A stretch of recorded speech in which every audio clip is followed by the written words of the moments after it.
इकडे सोमनाथ सूर्यवंशींना न्याय मिळावा यासाठी मी सुरुवातीपासून प्रयत्न करतोय. माझी भूमिका दुटप्पी नाही असा दावा सुरेश धसांनी केला होता. त्यावर सुरेश धस यांची भूमिका दुटप्पीच आहे. त्यांनी परभणीत जाऊन माफी मागावी अशी मागणी अंजली दमानिया यांनी केली आहे. जितेंद्र आव्हाडांना काही पोटसूळ वगैरे सुटलाय का काय असं मला या ठिकाणी म्हणायचंय.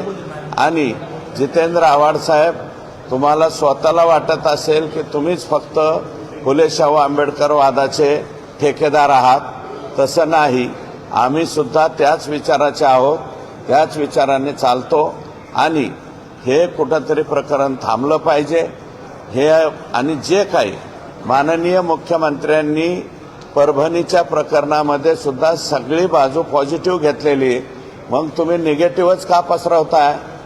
ज्युडिशियल इन्क्वायरी लावलेली आहे. सोमनाथच्या जे संबंधित पोलीस होते ते सर्वचे सर्व सस्पेंड केलेले आहेत.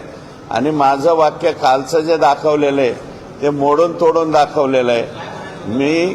मी म्हणलो होतो की जे व्हिज्युअलमध्ये दिसत आहेत त्या पोलिसांच्या वरती सस्पेन्शनची कारवाई करा, परंतु जे व्हिज्युअल्समध्ये दिसत नाही, ज्यांचा लाठीचार्जशी संबंध नाही, अशा काही पोलिसांना थोडंसं माफ करा, एवढंच त्या ठिकाणी मी बोललेलो आहे.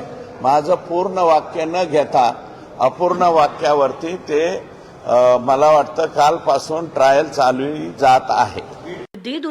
दुटप्पीच भूमिका आहे. आणि मला तर असं वाटतंय की हे काय बोलतायत आणि काय करतायत.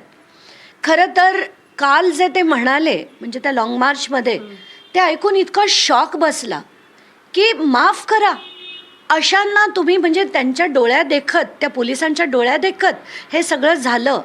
त्यांच्यातल्याच काही लोकांनी मारलं आणि त्यांना माफ करायचं म्हणजे त्यांनी पुन्हा एक कृत्य करावं. आणि हे यांच्या घरचे, त्यांची आई जे म्हणाली ते अतिशय योग्य म्हणाली की यांच्या घरचे जर कोणी असते तर तुम्ही मोठ्या मनाने माफ केलं असतात का त्यांना. खूप म्हणजे त्यांच्या त्या वक्तव्याचा मी निषेध करते. त्यांनी असं बिलकुल म्हणायला नको होतं. आणि आज देखील त्या कुटुंबाची जाऊन त्यांनी माफी मागायला हवी.